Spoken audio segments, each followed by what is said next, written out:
피부과 시술이 대부분 비싸니까 사실 일반인 입장에서는 받기가 좀 어렵죠. 자, 그런데 이 비싸다고 무조건 좋은 것만도 아니거든요. 자세히 찾아보면 진짜 싸고 효과도 좋은 이 가성비 시술들이 많아요. 제가 거짓말 안 하고 진짜 수천 명한테는 추천드린 것 같습니다. 안녕하세요. 피부과 전문의 문종일입니다. 피부과 시술은 비싸서 쉽게 도전하기 어렵다고 생각하는 분들이 많으실 텐데요. 하지만 제가 수많은 환자들을 진료하면서 느낀 점은 비용 대비 효과와 만족도가 높은 가성비 시술도 분명히 존재한다는 것이죠. 자, 그렇다면 적은 비용 부담으로 확실한 효과를 보장하는 최고의 가성비 시술에는 무엇이 있을까요? 안 받으면 손해인 피부과 가성비 시술, 지금부터 자세히 소개해 드리도록 하겠습니다. 바로 시작합니다.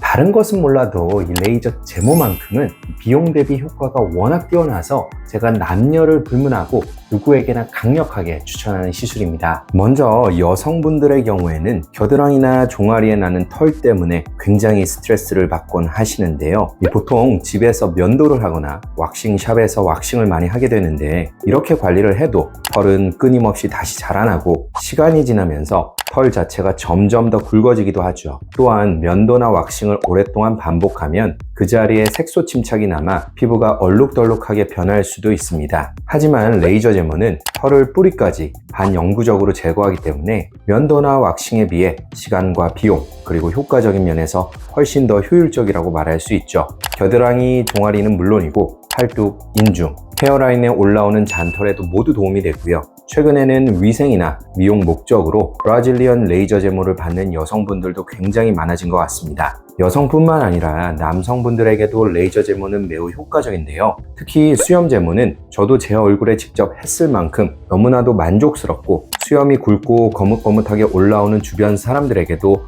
꼭 추천하는 시술 중에 하나입니다. 아마도 모든 남성분들이 공감하실 텐데요. 아침마다 면도하는 것만큼 귀찮은 일이 없죠. 게다가 면도하면서 생기는 트러블이나 자국들이 얼굴을 지저분해 보이게 만들기도 하고요. 하지만 수염 제모를 통해 수염을 깔끔하게 제거하면 면도가 더 이상 필요 없어지기 때문에 피부 관리도 훨씬 수월해지고요. 남아있던 거뭇거뭇한 수염 자국도 함께 사라져 얼굴도 더 어려 보이는 효과도 얻을 수 있습니다. 다만 이 레이저 제모는 집 앞에 어느 병원에서나 받을 수 있을 정도로 흔하고 대중화된 시술이지만 몇 가지 주의해야 될 사항이 분명히 존재하는데요. 자, 첫 번째, 이 털이 굵고 밀도가 높은 부위일수록 통증이 심할 수 있습니다. 이 잔털이 대다수인 바디 제모는 대체로 괜찮지만 이 굵은 수염 제모는 통증이 굉장히 심하기 때문에 받고는 싶어도 이 시술을 꺼리는 분들도 계시죠. 또한 시술 후에는 이 정도의 차이는 있지만 일시적으로 이 모낭염이 생길 수 있는데요. 이 모낭염을 제대로 관리하지 못하면 색소 침착이 생겨 피부가 더 지저분해 보일 수도 있습니다. 자, 둘째, 이 어두운 피부톤에서는 레이저 제모 시에 화상의 위험이 큽니다. 자, 제모 레이저의 에너지는 이 멜라닌 색소에 흡수되기 때문에 이 어두운 피부에서는 검은 털에만 에너지가 흡수되는 것이 아니라 이 주변의 피부에도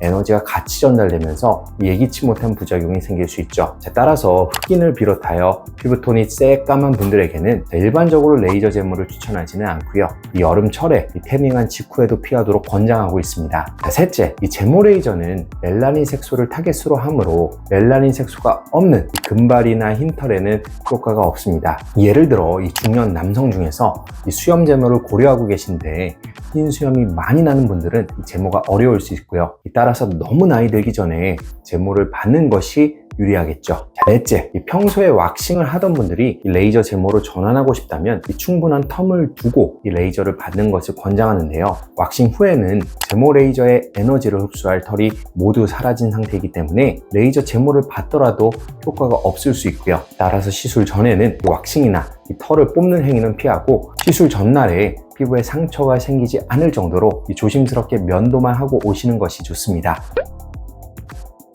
주름 보톡스는 피부과 가성비 시술에서 절대 빠질 수 없는 무조건 추천하는 안티에이징 시술인데요. 최근에는 병원 간 경쟁이 심해지면서 보톡스를 상당히 저렴한 가격에 시술받을 수 있게 되었습니다. 하지만 가격만 보고 너무 저렴한 병원을 선택하는 건 위험할 수 있는데요. 시술 경험이 부족하거나 보톡스를 과도하게 희석해서 사용하거나 환자 개개인의 주름 상태에 맞추지 않고 일률적으로 시술을 하는 경우가 많기 때문이죠.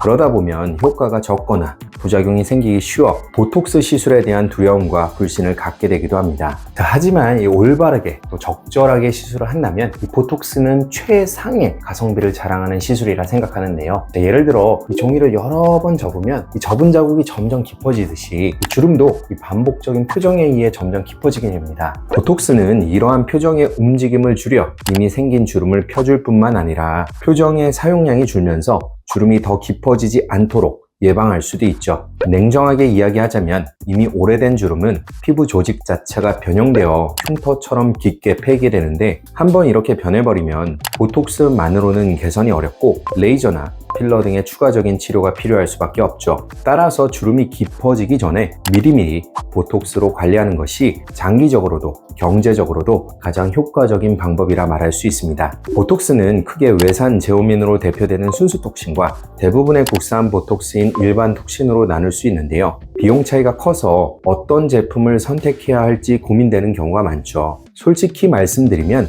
효과 면에서는 큰 차이가 없습니다. 제오민이 가격이 2배 비싸다고 해서 효과도 2배 좋은 것은 아니고요. 따라서 효과만 따진다면 저렴한 국산 보톡스를 맞아도 충분합니다. 다만 제오민의 장점은 보톡스 내성 발생 빈도가 훨씬 낮다는 점인데요. 보톡스 내성이란 보톡스에 대한 항체가 형성되어 더 이상 보톡스 효과를 볼 수 없는 상태를 의미하는데 내성은 한 번 생기면 되돌리기 어렵기 때문에 장기적으로 꾸준히 보톡스를 맞고자 하는 분들에게는 가급적 제오민을 추천드리고 싶고요. 하지만 1년에 한두 번 이하로 가끔 보톡스를 맞는 분들이라면 저렴한 국산 보톡스만으로도 충분히 만족하실 거라고 생각합니다. 보톡스 가성비와 관련하여 스킨보톡스 이야기도 빼놓을 수 없는데요. 스킨보톡스는 근육이 아닌 진피층에 희석된 보톡스를 골고루 주입하는 시술입니다. 모공 축소, 홍조 개선, 피지 조절, 잔주름 완화, 턱라인 리프팅 등 다양한 문제에 동시에 효과를 볼 수 있어 가성비가 아주 뛰어나다는 평가를 받고 있죠. 하지만 저는 스킨보톡스의 가성비가 동전의 양면과도 같다고 생각하는데요. 여러 문제를 동시에 개선할 수 있다는 점에서는 가성비가 좋지만 반대로 보톡스를 희석해서 사용하기 때문에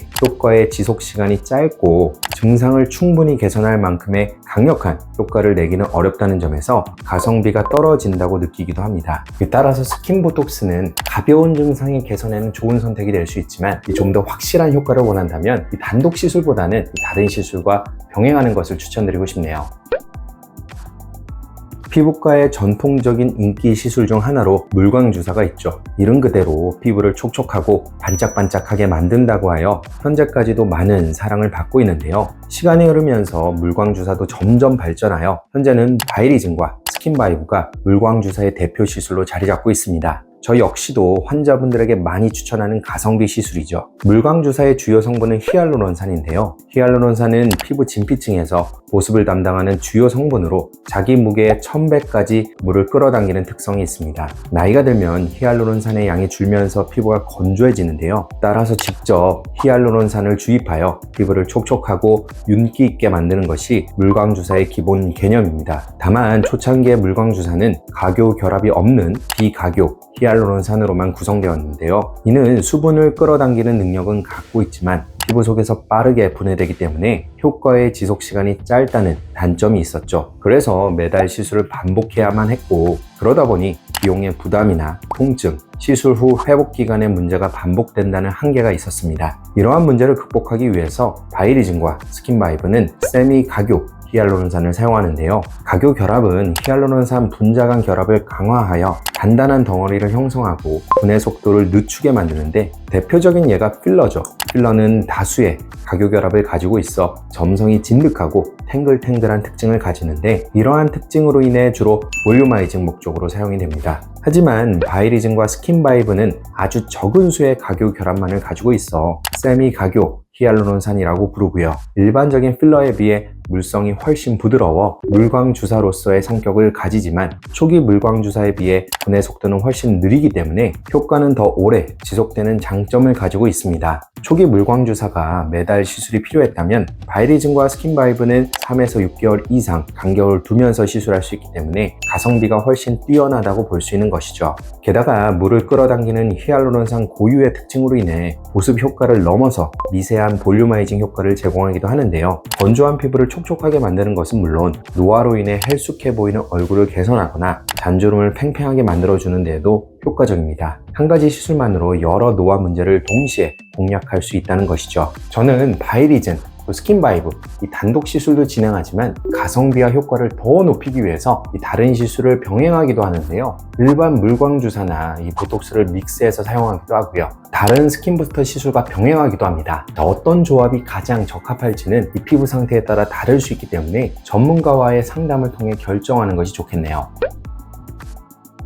피지선 파괴술은 말 그대로 피지선을 파괴하는 시술을 지칭하는데요. 병원마다 부르는 시술명은 조금씩 다를 수 있지만 기본적으로 아그네스, 포텐자, 시크릿, 버추아레프 등의 니들 고주파 장비로 피지선을 파괴하는 방식을 말합니다. 피지선 파괴술을 가성비 시술로 꼽은 이유는 피지선과 연관된 여러 가지 피부 문제를 동시에 해결할 수 있기 때문인데요. 여드름, 피지선 증식증, 한관종, 일부 블랙헤드나 화이트헤드를 치료하는 데 효과적이며 특히 피지선을 직접 파괴하여 근본 원인을 해결하기 때문에 이 재발률을 획기적으로 낮췄다는 점이 가장 큰 장점이죠. 예를 들어 여드름 치료는 대부분의 경우 일시적인 치료에 그치기 쉬운데요. 스케일링이나 약물 치료는 효과가 있지만 치료를 중단하면 재발하는 경우가 많죠. 그래서 많은 분들이 피부과 여드름 치료의 가성비에 대해 회의적인 시각을 가지기도 합니다. 하지만 피지선 파괴술은 여드름을 유발하는 피지선을 직접 파괴하기 때문에 치료 효과도 훨씬 높이고 재발을 현저히 줄여줄 수 있습니다. 개인적으로는 턱드름이라고 부르는 입 주변에 생기는 여드름에 굉장히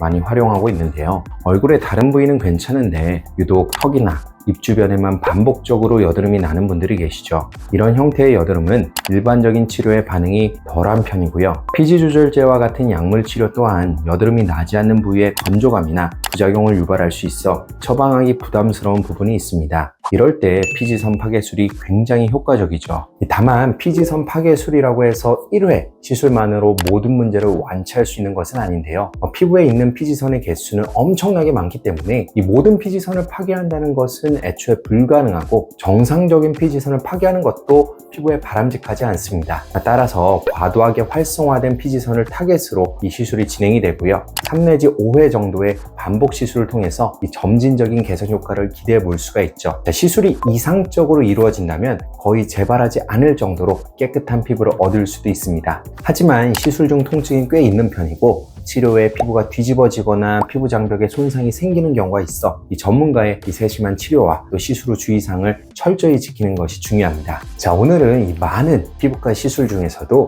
가성비가 가장 뛰어난 시술 4가지를 자세하게 말씀드렸는데요. 비싼 시술만이 꼭 정답은 아닙니다. 오늘 제가 소개해드린 시술들이 여러분의 피부 고민을 해결하는 데 많은 도움이 되셨으면 좋겠네요. 지금까지 피부왕 정인의 원장 문정인이었습니다.